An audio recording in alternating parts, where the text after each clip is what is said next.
Olá, pessoal! Olá, pessoal! Hoje começaremos a semana 2 do PET 4. Continuaremos a falar a respeito de termoquímica e hoje conheceremos a lei de Hess.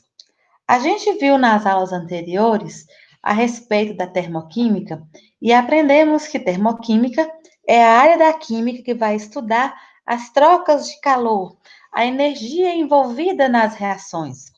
Aprendemos também a calcular a variação da entalpia, os calores de reação, os calores de combustão e também a energia de ligação.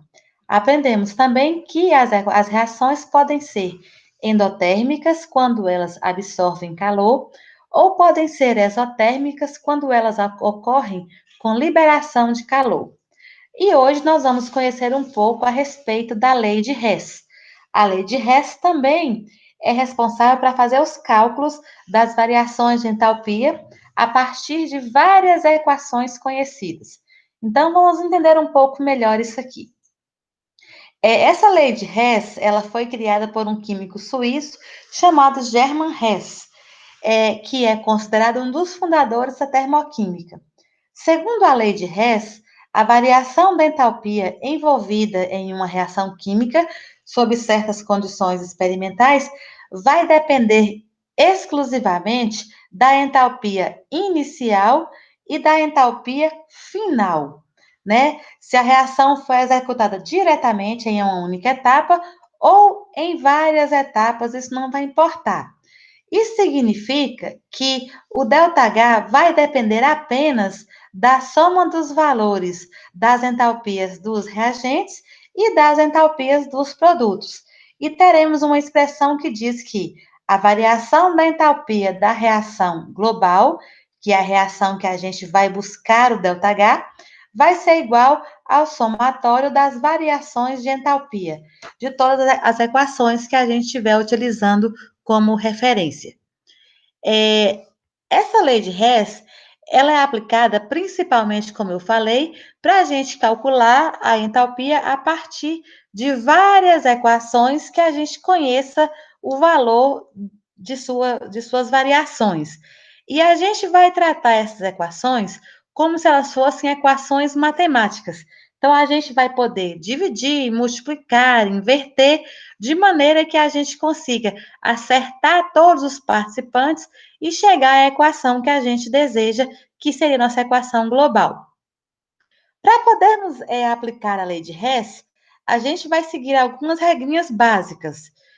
A primeira diz que as equações intermediárias, que são as equações que servem como referência para a gente achar a equação global, elas têm que estar de acordo com essa reação global. Isso quer dizer que eu preciso colocar os participantes que estão nas duas equações na mesma ordem em que reagem ou que são produzidos. E se por acaso eles estiverem fora da ordem, aí eu posso organizar, né, colocar na posição que eu quero, lembrando que se eu trocar de posição, o sinal do ΔH também vai inverter, tá? A gente vai ver já já como é que seria isso aí na prática. E da mesma forma como a gente pode organizar, a gente também vai poder acertar os coeficientes. Então, por exemplo, se lá na equação global eu tenho 2 mols de CO2, lá na minha equação que eu vou usar como referência, eu também tenho que ter 2 mols. Então, quando eu multiplico a equação de referência, eu também vou multiplicar todos os participantes, bem como o ΔH. Então, vamos entender como é que é isso aqui a partir de um exemplo, para ficar mais fácil para vocês entenderem. No primeiro exemplo aqui, a gente colocou para determinar a variação de entalpia da formação do acetileno, que é essa equação que está de laranja aqui, nessa equação aqui. Então, eu tenho 2 mols de carbono grafite, reagindo com 2 mols de hidrogênio gasoso, formando 1 mol de C2H2, que é o acetileno gasoso. Observa que eu não sei o valor do ΔH, mas me forneceu 3 equações aqui, ó, para eu usar como referência. Então, tudo que eu fizer com essas equações aqui vai ser em função da equação do acetileno. Então, pegando a primeira equação aqui, ó, C2H4 gasoso mais 3O2 gasoso, formando 2CO2 mais 2H2O.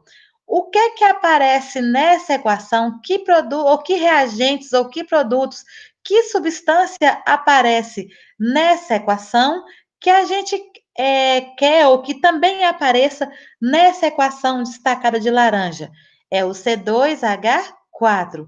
Observa que na minha equação referência, ele está no produto. E na minha equação auxiliar, ele está no reagente. Então, o que eu vou fazer? Eu posso manipular essa equação de forma que eu possa inverter. Então, todo mundo que é reagente vai passar para o produto, lembrando que eu não mexo com nada de fórmula aqui, eu só troco a posição. Todo mundo que é produto vai passar a ser reagente. E aí, como eu vou inverter todo mundo, eu também vou trocar o sinal do ΔH. Então, o C2H4 gasoso mais o 3O2 gasoso, que são reagentes, passam a ser produtos. O 2CO2 mais o 2H2O, que eram produtos, passaram a ser reagentes. O ΔH era negativo, passou a ser positivo. Então, é só trocar a posição. Você não mexe nas fórmulas, não mexe nos sinais de nenhum dos participantes da equação, só troca o sinal do ΔH e reescreve a equação. A segunda equação, ó, carbono, grafite mais O2 formando CO2. O ΔH é menos 393,3. Observa que tem carbono, grafite no reagente da minha equação auxiliar e também tem carbono, grafite na minha equação de referência, que é a minha equação global.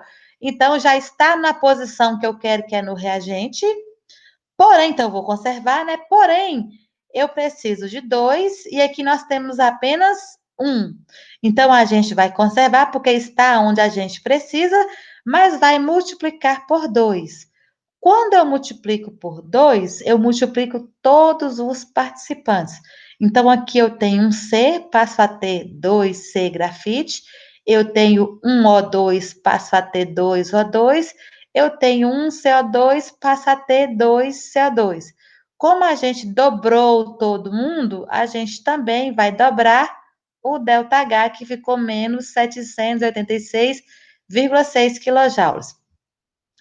Pegando a terceira equação, H2 mais meio O2 gasoso, formando H2O líquido. Observa que a gente quer o H2, só que já está no reagente, está no reagente aqui e aqui também está, então a gente conserva.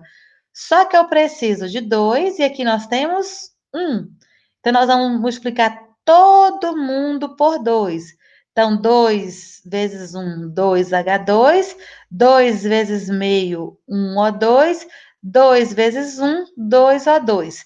Como a gente dobrou aqui, também vai dobrar aqui, vai ficar 571 negativos, que é calor liberado. O que a gente faz agora? Lá na matemática, quando a gente tem um sistema de equação que os termos são semelhantes de lados opostos da igualdade, a gente corta. Aqui a gente faz anula, né? Aqui a gente faz a mesma coisa. Só que o que vai separar os termos aqui é a seta. Então, eu vou cortar quem está do lado de cá da seta com quem está do lado de lá da seta. Então, aqui eu tenho 2CO2 no reagente e embaixo eu tenho 2CO2 no produto. Então, eu vou cortar esse 2CO2 com aquele 2CO2. Eu tenho 2H2O no reagente e tenho 2H2O no produto. Então, a gente também vai cortar esses dois aqui. Observa que no reagente eu tenho 2O2 e tenho mais um O2. Então, 2O2 com 1O2, 3O2, né? 2 oxigênio mais 1, 3. Do lado de cá também tem 3, então você pode cortar esse com esse. Então, o que nos sobrou quando a gente cortou todo mundo? Sobrou 2 carbonos grafite mais 2H2, formando C2H4. Você vai observar que essa equação aqui é exatamente igual a essa equação acima, que é nossa equação padrão, ou equação geral, né? Então, o que a gente vai fazer agora? É só somar as variações de entalpia. Então, vai ser 1.409,5 positivo, mais menos 786,6, mais menos 571. Somando tudo isso aqui, vai me dar 51,9 quilojoules. Então, é só você somar todo mundo aqui que você vai encontrar. Então, qual que é o cuidado que você precisa ter? É de cortar todos os termos, que não pode sobrar ninguém que não esteja aqui, ó. Então, só pode sobrar. A equação que sobra aqui embaixo é exatamente igual à equação de referência, ou à equação padrão que a gente está procurando lá em cima, tá bom? Então, vamos ver mais um exemplo. Essa daqui, ó. Com base nas variações de entalpia associadas às reações a seguir, que são essas duas que nos deu aqui, da formação do NO2 e do N2O4, pode-se prever que a variação de entalpia associada à dimerização do NO2 será igual a quanto? Bom, então nós vamos olhar, nós temos duas equações e temos uma equação de referência. Observa bem que o 2NO2 gasoso está no reagente e na minha equação lá de baixo, ele está no produto. Então, nós vamos ter que inverter essa equação para isso aqui cair do lado de cá. Então, quando a gente inverte, vamos ver lá? Aí, tá vendo? Nós invertemos a equação, aí o sinal também inverteu. Como a gente quer o N2O4 no produto, que é isso aqui, tá vendo? Ó, já tá aqui, então é só você conservar. Aí escrevemos, invertemos a primeira, conservamos a segunda, certo? É só cortar os termos semelhantes que estão de lados opostos. Ó, N2, eu corto com N2, 2O, eu corto com 2O. Tem que ser exatamente iguais, tá? Então, o que que nos sobrou? 2NO2 formando N2O4. Para a gente calcular a variação da entalpia, é só fazer o somatório dos ΔH da equação. Então, vai ficar menos 67,6 mais 9,6, que vai me dar menos 58 quilojoules. Aí, como era de marcar, a opção aqui é a letra A, né? Menos 58 quilojoules. Nós vamos fazer mais um exemplo para que vocês possam fixar o que vocês entenderam aí a aprendizagem, tá bom? A última. As transformações representadas a seguir referem-se à formação da água. Então, são essas duas aqui mostrando como é que eu formo água líquida e água gasosa.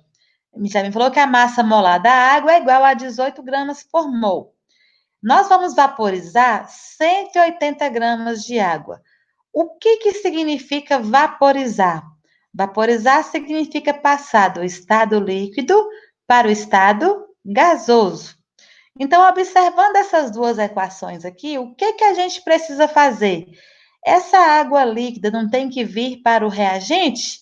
Então, a gente vai inverter a primeira equação e conservar a segunda equação, porque eu tenho que ter líquido passando para gasoso.